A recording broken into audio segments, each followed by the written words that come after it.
광주메일TV 시청자 여러분 안녕하십니까? 광주메일TV가 지난 4.15 총선에서 당선된 광주 전남 지역 국회의원들을 만나서 앞으로 계획과 각오 등을 들어보고 있는데요. 오늘 이 시간에는 더불어민주당 서구갑 국회의원이죠. 우리 송갑석 의원님을 만나보겠습니다.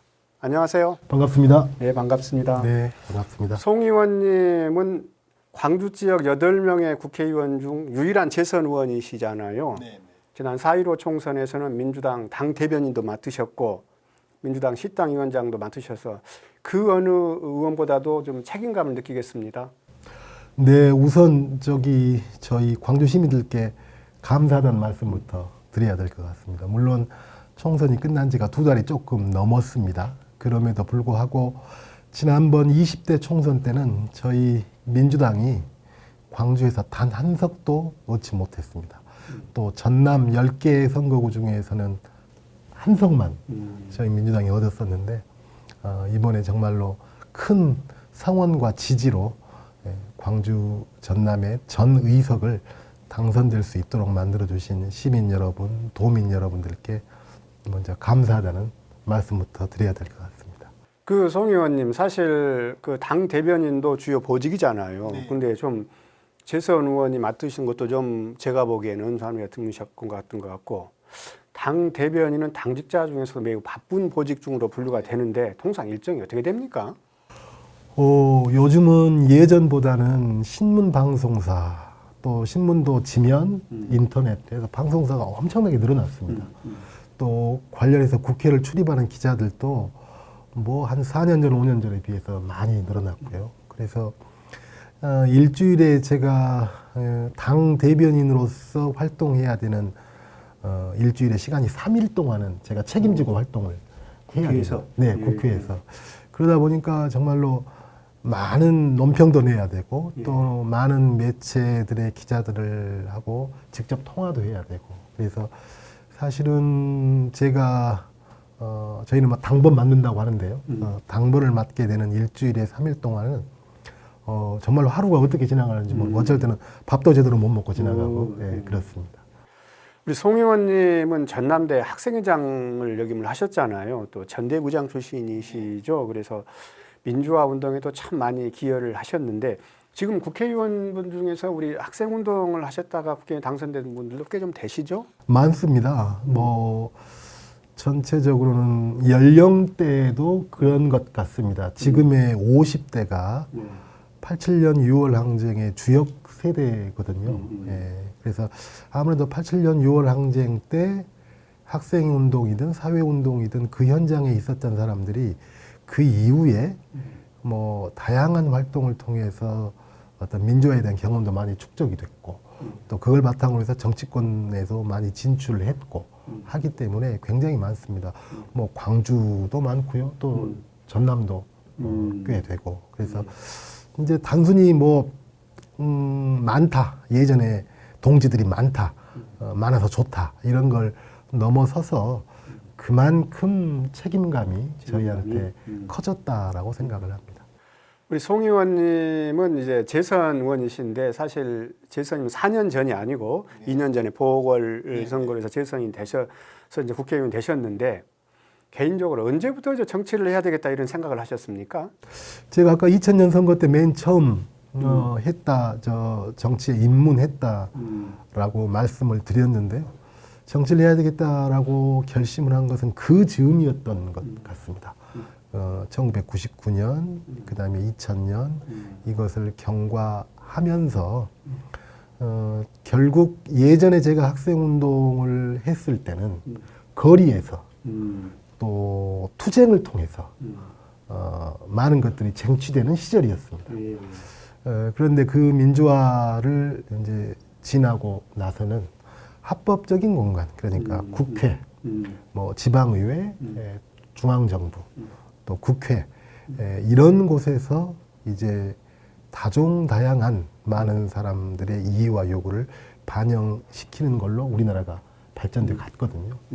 그래서 그 속에서 많은 소외받고 어려운 분들 그리고 여전한 우리나라의 과제 이것을 하기 위해서 내가 한번 해야 되겠다 이런 생각을 그 즈음에 했습니다. 지금 그 재선이신데 통상 우리나라 국회 같은 경우에는 3선은 돼야 상임위원장이나 이제 주요 보직을 받지 않습니까? 그게 한 국회 실정인데 그런데 사실 송 의원님을 제외하고는 광주 지역 국회의원들이 대부분 다 초선이에요. 그래서 이 걱정하시는 분들도 현안을 잘 해결할 수 있을까 하는 분들 여론도 있습니다. 어떻게 생각하십니까? 아닙니다. 뭐 그런 걱정하실 수 있습니다.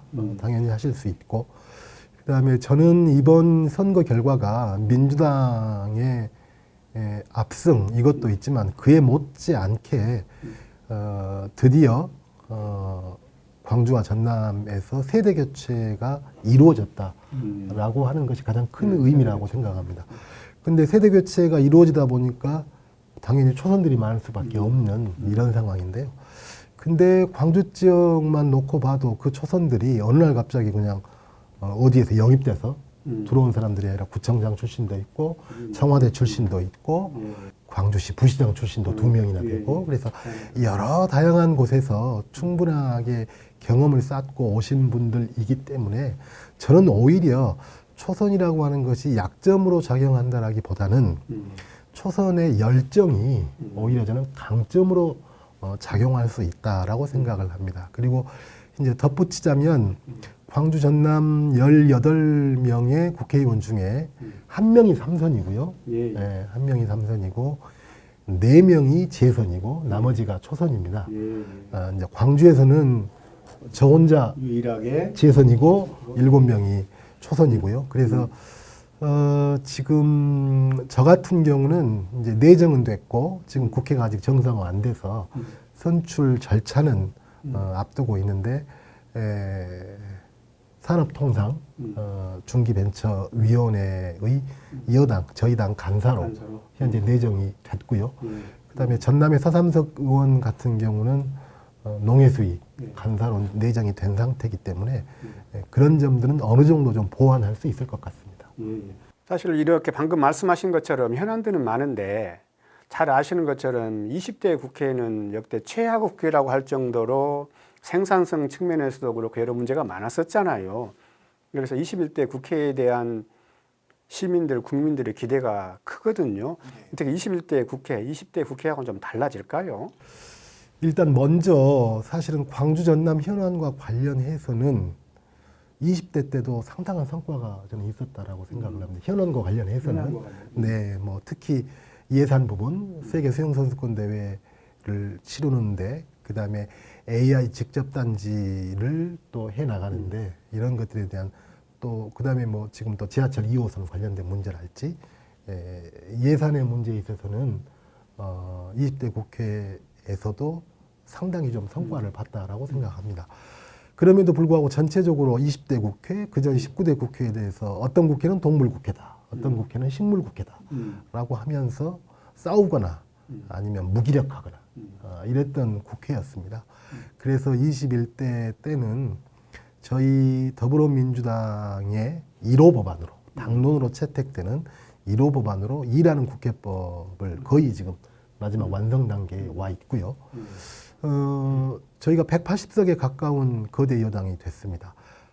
그렇게 힘을 주신 국민들, 유권자들의 의견은 아낌없이 힘을 줬으니 너희들의 능력을 보여달라고 하는 거라고 생각을 합니다. 그래서 21대 때는 여당으로서 이제 뭐 핑계댈 것도 없는 상황이다 보니까 정말 일하는 국회를 만들어서 성과를 내는 국회가 될 수 있도록 최선을 다하겠습니다. 예, 우리 마지막으로 우리 지역구 구민들, 지역구 지역민들 또 광주 시민들에게 한 말씀 부탁드리겠습니다. 앞서 말씀드렸듯이 다시 한번 감사의 말씀을 드립니다. 그리고 정말로 무거운 책임감도 함께 느낍니다. 저는 2년 전에 광주시당위원장으로 취임을 하면서 저의 목표는 다른 7개 의석까지 모두 더불어민주당에 당선시키는 것이다라고 했습니다. 그리고 또 그렇기 때문에 그 2년 동안은 저의 지역구는 광주 서구갑이 아니라 광주 전역이다라고 말씀을 드린 바 있습니다. 미흡하지만 그런 정신과 자세를 가지고 지난 2년 열심히 뛰어왔습니다. 이제 재선이 됐습니다.